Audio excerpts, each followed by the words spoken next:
74. Cilete 95. yılın Elhamdülillahi Rabbil Alemin.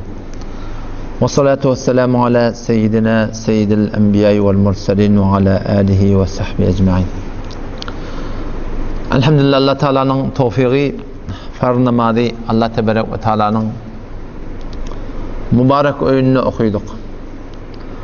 Umid etmeli, ibadetlerden sonra Allah Tebarek ve Teala bizim ibadetimizi kabul ederdi. Ve hem yürekte şu korku da olmalı ki mebada kabul olmasın. Bir adam namaz okuyanda diye Peygamber Aleyhisselam hadisine geliyor. Mefhumu şöyle, Peygamber aydıptır. Bir adam namaz okuyanda son namazından onun 9'u kabul oluyor. Onun 8'i kabul oluyor. Onun 7'si kabul oluyor. 6'sı kabul oluyor. Ya 5 kabul oluyor, ya 3 kabul oluyor. Ve ne kadar hadislerde geliyor, aslında son namazı kabul olmuyor. Belki şu namazı göğüne çıkanına bir forsa parça olup şun yüzüne vuruyor. Bu okuyanın ödeyetine değil. O zaman şu taydan her bir ibadetten sonra korku gerek ki biz duamızı yalvarmaklık gerek ki Allah kabul ediyor ödün deyip. Şol beter bir muhim zat yani. Edip hantama olmaklık ve edip neyme korkmaklık. O da Müslüman doğmuş din orada birini neçe beri davet vermekten hakkında, ona bana gurun vermekten hakkında öz aramızda gurun ettik. Ki biz ona bana gurun vermeli, bizim vazifemiz bizim. Yaksat çağırmaklık, yamandan kaytarmaklık her bir Müslümanın vazifesi. Şu namaz okumaklık vazife, o da bir vazife. Arada tutmak bir vazife, o da bir vazife. Yöne din orada muvaffak eylendiriyen bir zatlar var. Şoları derine emeklik gerek. Adamlar bu gün ezbes gurrun eşittirler. Gurrundan adamlar taliben yadağılı. Vağız netiqat berleyen yerler beterken kən molonu oy. Navarlar zatlar beterken kən molonu oy. Yöne asıl milletin eyneklep gözleyen zatı neyme? Amal gözleyenler. Bizden doğruluk gözleyenler. Yani tenegar hemme ettiyen işten ayttiyan keplen zayinne olsa emma raftarın doğru olmasa, ahlakın doğru olmasa adamda sen kepene yarım eris vermiyor. Erisi de olmuyor. O zaman bir qavul olmakla öyle antattı. Çünkü qavulcak olsan uzak vaqtda bir. Sen hemişe qavul gelmeli. Qava adal gelecek olsan uzak vaqt qavul gelmeli. Ama tereke olacak olsan antatacak. Yani ki mesela otin tellen bir şey rakışırda kanam. Yolun ona bir tırlensen kullu avazay falani değerlidir. Yani bir adam eğer 50 lap qavul keden olsun, gidin bir çoğun avansını xarabkari ettin şu. Hemme şuna barmak sonbatı falani değerlidir diye. Ama sen şu qavul olacak olsan, qavu adını alacak da olsan, şu qavat bilen İslam'a dine hizmet edecek olsan, sen şuna hemişe qavul keden Müslümandan. O zaman şu biz yani olgu olmalı din orada. O zaman şu din orada olgu olmaklık bir zahir ve bir batın var. Biz zahiri öz egmaşımızı, siretimizi, suretimizi saf sade arasına saklamaklık. Tedavül olmasın. Şöyle bir adamın yıla bir taraf kullen egmaşını evvel etmekte pulu yetmesin. Ama şol egmaşın arasına saklamaklık beter bir muhim zat. Bu bidatlar etmeklikte de avval maksat Allah Teala'nın razılığı olmalı. Şu biz mescide geliyor da. Şu mescide gelende Allah Tebarek ve Teala'nın aydanışı. Ve khudû zînetekum inde kulli mescid. Öz zinetlerinizi, avadan zatlarınızı alın, namazda deyiptir Allah Teala. Allah Teala'nın hükmü Yani biz namaz okuyamızda, öyde de olsak şöyle, iş yerde de olsak şöyle, mescidde de şöyle behterin labasları giyip gelmeli. Başardığına öyle. En sen mimansılıkta ne yaparım giyen? Qavdan qavsa hop adam bir koynakta adam behterin yerinde ayda koyayardın. Böyle şeyler gitmeyene koyayardın. O bir khas egmaş, o müşkülü yok. Ama ödün miman gelende mimansılıkta sen ne yaparım egmaş yardın? Ben şu miman gelende sen balakılca oturman kıyın da. Balakılca önüne çıkmakla kıyın. Ne görün ki bir kodamani olmasan? O zaman şıdatları hatta imkan riayet etmektir. Evvel ahir Allah razı olsun deyip Şi bizim alıp baryan yolumuzda var ahim ken kömek berýär. Indi bir adam awratyny örtse, namazın kabul bolýanyny görüň ýok. Emma Allah tebarek we taala şunu beter söýýär, emredipdir. Ve huzu zinetakum inda kulli mescid. Zinetlerini, yani siz bir awdallayan zatlar var. Şu awdallayan zatları ne etmek gerek? Almaklık gerek. Giymeklik gerek, istemal etmek gerek. Nämede? İbadetlerimizde. Namazımızda, dadımızda. Hom şu şey var. Hatta mescide de gelende şunu araslanıp gelmeli. Atır ratçalanda haberdar bolmaly. Qarad ödüň söýenden hemmek söýýärmi hadip? Şän urup daşçagören bilen itendik goýmaly. Bäs özünden it gelenne derin iti gelmesin. Şoňa haberdar bolmaly. Şo käsänden asym bolýar, birdady bolýar. Om sen ortaň mudaham motdy, om sen din dip berdin. Hudaýda rad etjek dip durýan, emma gapdan näkin ämeti narda botdur. Şu zatlara beter haberdar bolmaly. Aňyrdan gelende arasaja hatta sen şu at mimançylyga da baranda ya miman bir ömürden gelene biz jorapsız zat gitmekdemiz gynna. Hatta başardan şonu etken. Etmeýän ömür günäherçilik ýok. Emma başardan şoňa da gaýym dursaň, şonu bilen ne Hudaý taraf ýakynlyk bar. Bu musulmandygyň şu labasy zahira dawatda oňa muňa diniň gürüň bermeklikde 24 saatyň içinde şuna adamda bakýarlar. Teneger aýdyp duran gürüň Hudaý bilen peýgamberiň gürüňi. Ama yakan ortadan bana 3-4 tane renk başladı. Ak öl parçada biliyor musun? 3-4 tane renk başladı. Sen şu Hudaýyň peýgamberin gurun bertdiňde. Şoň ýüregine batmaýar. Öyle Hudaý diýip duruň, egmaşy nämemin? Egmaşy nämemin? Kepleňde hatta haberdar bolmaly adamlar. Kepleňde salan ak köpük bolýar ya da. Şu kärde şunu şeýtçik aýyrmalylar şu kepler tuğan. Beter muhim zatlaşynda. Ve ağdın iyiflene ya da adam ketmeden gurrun berende oňa muňa tükände bir zatdy diniň urmatdyň ýakyny turmaly ekan. Bir mudar adam fasda oturşaý, tek adam turşýan bolsun, ben nedere bolsun bul, bir çydap turup bolýan zatdy diýe özde. Bilýärmi? Çydap turup bolýan zatdy diýe. Bir nazur ýeti bolýar. Aňyrdan soňa ýekelemese başy şetip bermeli adam. Otam şoňa haberdar bolmaly. Şu diniň uğruna şu gurrun edende tataşaňda dadanyny beter muhim zatlaşdy yani. Beter adamlary ınzytýan zatlar, adamlary adama ýakynlatýan zatlar. Otam Peýgamber Huda aleyhisselam bir ýeri sefiri berenne beýlek şeýler şol awdandan awdany berermişdi. Heykelli, hoş mulaýym awdallary berermişdi. Bir de şu at haýdy bir musulman dogryň ýanyna sen diniň gurrun bermäne barjak diými? Şu taada şonu gawdan gawyn geyip barmaklyk şoňa barahym erziş berdigiň şu. Gurunmyş şey din ýolunda biziň zahirimiz da dine kömek bolsun ýa. Biziň labasymyz da dine kömek bolsun. Biziň keplemekligimiz kömek bolsun. Emma şu bir ýoly bar musulmandyk. Din urda barahym eger biz zähmet çekjek bolsak, din urda barahym oňa muňa olgu boljak bolsak, beter bir derin emelde atma gurun bermäne baranda. Sen bir dotalaryň bar, sen şoň gurun bermäne barýarsyň. En muhim zat näme? Gurun bermekde. Gurun kulak asmak. Şoňa barmaly salamu aleykum we aleykum selam oturşýardyň, goý şo kepledin. Şol aýtsyn. Şol diýdim, bir ýürekden boşatyn da. Bardyň mescide gelmer falan beýle şeýle. Muny olakym näse diýe boljakmy näme? Azy kepler edip bardandan takırdap dursaň, ol uğur der yani. Yüreğine degmeyen uğur. Ordu dille acip bırayti pehla dil uske bad din diyorlar. Önce yürek elalliye ondan sonra diye temrenne güllesip diye temrenne orada sor gelirdi. Pehla dil önce yürek uske bad din onu günlüye da. Temrenne ham sana yolda sor gelir diye. Ondan şu el mescidine de gelen mi dedi. Şöyle akçı börükleri koyup dur da biliyorum. Börük giymeklik mustahap. Namaz okuyanda börük giymenin bilen günah yok. Namazında da bir irat yok. Emma bolup dursa ulamalar şunu kadim zamanında şu atamana şu Urf-u Türkmen Sahrada şunu iken bir zinet bilinip durana.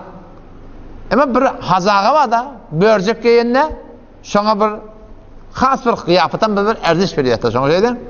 Şuna bir sıydak şu. Hazaga dikeptir börük sıydak şu. O zaman şunu hatta imkan istemal etmektir. Elbette bir etmeyen ne bilen onu gözün karşısına geçirip buna giyenak demeklik de doğru değil. Ama bulup durup şunu etmeklik bizim Hanefi mezhebinde mustahap şu. Etmekte şunu tokappa. Ve ulamalar şunu zinet deyiptirler şunu. Zinet deyiptirler Müslüman da onu. O zaman şu da adları rahat etmektik gerek. Mescide gelende ten ortam marahim labaskar var ya kad namaz okuyma oluyor da. Eğer sen labaskar bile namaz okuydan baştaki labasın yok. Bunun ne irat bir yok ki. Ama yok. Labaskarın da var, terzi labasın da var. Sen sahipkarın sen giydirip duran adam çalışırsan o gurun tapacak. O yüzden sahipkarların uçağının gurun etmektir. Ay falanı ben namaz şey de okuyan. Ben terziye başımı yiyen bir yarım saat ben namazın vakti diye. Eğer yakıncanda mescit olsa ki hiç onvan mescitten kalmakta icadı yok.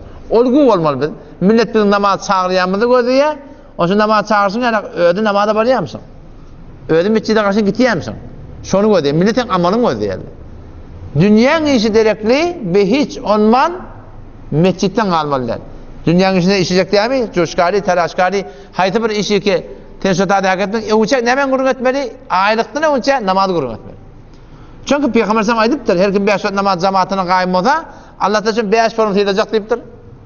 Ondan sonra o vakit ne mi? Dünyanın dağıran dinlerinden çıkacak deyiptir.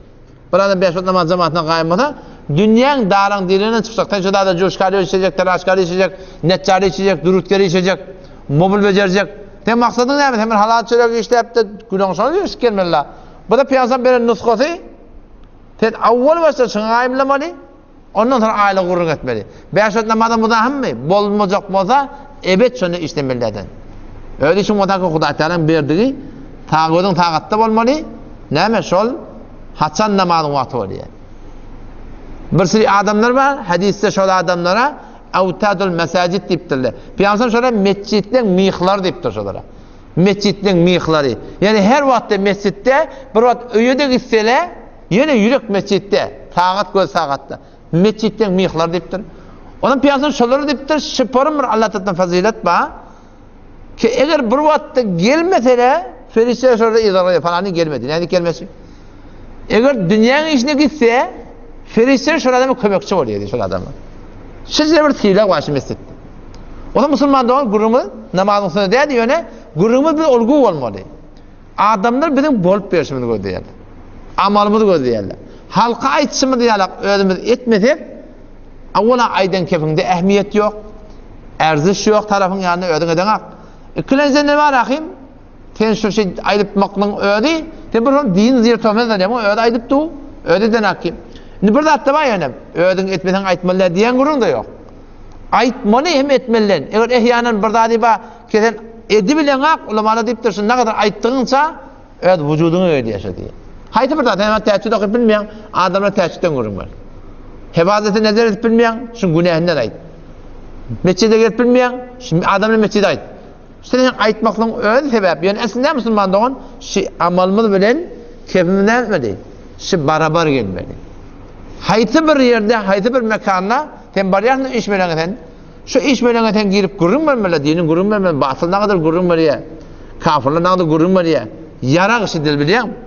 O zaman sen şu gurun verecek bu adam sonra akırına, avval akırına Allah'tan tevfik gerek. O şu cemi giriyordun, şu tağda yürekten dua etmeli, ya Allah dilin Allah, asan etmezse dinin gurun vereyim. O zaman şu tağda baranda bir alışmalı, oturuşmalı, akışmalı, bırakın dinin gurun vermeli. Tükenip oturuyan, hava adam oturmamında gurun verecek. Ya bu doğru değil. Bariyan oturuşardın, akışardın, Peygamber'in de sahabıra diye Peygamber'in bir de dünyadan gurun ederdi, dünyadan gurun ederdi diye. Dinden gurun ederdi, dinden gurun ederdi. Hiç bir diyalog diye rahat değil var. Bir de böyle şeyler baramında Müslümandan bir de vazife şunu barıp da oturuşmalı, akışmalı. O şöyle malakim o ahirde kefnarını kep koşuşu ya da şonuna aydıp demeli Müslümandan. O şuna esası vazife etmeli. Biz şu taşçılarımızda ne kadar bir namaz gerekiyor orada. Ne kadar mescide gelmeyen mi? O şu aynı bizim avval bilme işimi diyalog şu ben nerede var şunu bilen akla Müslüman doğalım. Şolarıma kim fikretmeli? Şunu inşallah biz fikretmeli. Nerede inşallah Teala? Avval ahir Allah'tan tevfik dileyli. Şibir olgu olup yaşamaklık. Mabada bizim bet emelimizden başka adamla Müslümanlıktan kaçamaz. Şimdi biter mühim zat. beter muhimdir. Yani bizim bet emelimizden başka adamlar musulmansızlıktan kalsın. Şuna hakkında Allah Tebarek ve Teala ayeti Kur'an'ı indirttir. Şuna hakkında Allah Tebarek ve Teala Kur'an'ı ayet indirttir. Ayet şu zihnime gelmedi, başı şu zihnime gelmedi. Şu kadar muhim olansan şu. Yani bir Amerika'da bir köketiyer, ketençe amalın bilen adamlar elçekten ettiğinden nedir? Men şu an ahım olup banka barıp barakım men şu an vam altam. Ne? Ketençe amel kerdin nimet ye. Şu adamın dininden asıl. Ya şu an tamana banktan ama Allah'ın adamı bir maşin çıktı. Ama Allah'ın başına minik kaysa sen yani şu Kur'an'ı gömdüğün ki. Şu Kur'an'ı gömüptür da yani. Elçekten Kur'an'dan deyip dilbir aydına amel kert adamlar amalı gördü. Adamlar amalı gördü. O bu yine burada yapıyor o da. Burada yapıyor doğru oluyor. Hiç iratı yok şunda. Ama tenşi doğruyu adamla ters düşünecek. Şu tarzda haberdar olmalı. Mabada dine zerbe uğramalı. Uğramalı işte. Sen öttüğün için doğru da. Peygamber deyiptir. İttakû mevâdi'at tuham. Töhmet yerden kaçın deyiptir. Ettiğin için bu doğru iş. Ama millet şu tarzda bet gümen olacak senin hakkında. Şuna hakkında haberdar olmalı. Peygamber Kudu Aleyhisselam ol Safiye binti Huyey Peygamber özüne ahın biri Peygamber mescitte etikaf oturmuştur. O hem sonra bir vaktırak ikindini akşama ararak dinanın bir geliyor yani Safiye binti Huyey radıyallahu anh'a geliyor. Bizim enemiz o hem sonra Peygamber onu gurrun etti ya dadet ya. O hem ondan sonra onu yola salladı diye akşama ararakmıştır. Yola sallan şu anıdan iki adam geliyor. Bu da zenana Peygamber zenana değil, celbaplı, yüzü örtülü, tanıyarak mı kimliği? Adam o iki nefer çağırdı diye, beri kelini diye. Ne mi? Ona Safiye binti Huyey deyiptir. Yani ben ayalım dedi. Onu ya Resulallah biz sana betkümem olmaz da deyiptir. Onu ya beni değil diye Peygamber. Aynı şey emmanımda kan ne yapalım yürüyor? Şeytan nasıl form adam hususet yedi. Peygamber töhmet yerden kaçıyor. Şu attı bizim oyadabamızda her yerde de var. İkinci nara dinana oranışık kafiyanda oturuyor. Bu hiç olman doğru değil. Bir dindar da din ipi. Ayal oturacak mı? Öyle otur. Gurun atacak mı? Öyle gurun at. Ama şu yolun uğruna gurun edip ya çaşıp yüzü gözü açık Müslümanlığın şeriat taydın doğru değil. Din ipi şu da atları suyuculuk bilen hanavada düşündürmek gerek. Ne erti var inşallah. Erti işte gurunma dinin gurun. Düşemede merti. Düşemede merti. Saat 3 kadimda o men nesile felsi mani namaz için okumakla sonra gurun etip geliyor. Erti de işte başı. O şimdi neneni, ayalını, kıyızdığını şöyle de bilenak, biz bilmeşimiz ya da. Biz bilmeşimiz şöyle bilenak da. O şöyle getirmeliysek o ne bileyim şolara iştirmeli. Yani ki fezai mecazide şu aşı veripten gurunu Allah tevfik ederim aladan bana şimdi Telegram'da koyuyor. Grubu var. Hem İran'ın içindeki o Çin'den, Arabistan'dan, Pakistan'dan tam Türkmen olurlar. Şimdi eşitiyerler şimdi. Ama sen gruba girsen rahatça her gününkini eşittirmeli. Ödünde eşitiyen, hanımada eşitiyen. İşte de günün 20 dakikalık gurun. Şimdi ne kadar peyda var yaşıyorlar. Adam her ki öydeki bir hud harçla, borçla var da ayağın eğer Hudayı tanıysa, ayağın ikiden sıfat var diye de. Eğer ayağın Hudaylıklı olsa, erkadından evoçiye, ayağın iki sıfat var, bir ederi ağlı yaşıyorlar. Bir de kenkepli yaşı zaman. Adam şimdi Hudayı'dan peygamber düşünse, kıyamattan sonra yüreğine çıkardı var ha, enişte sakırdap duran, saklap duran, neyirek varsa gurrun, neyirek varsa gurrun. Onun gözü yaşınca ağlap dur da, ya Allah ben adamın mahvede var, olan sonra bereket bere var, o zaman bollu şuna bereket. Şöyle düşünse var ha, ama harç dağda diye de. Tamam onu alacak, bunu alacak, yine bırakacak. Ay ganimet bolsa bolar. Şöyle iman şeydidir yaşa Müslümanlar. Allah temizlem tevfik versin. Vesselamu aleyküm ve rahmetullahi ve berekatuhu.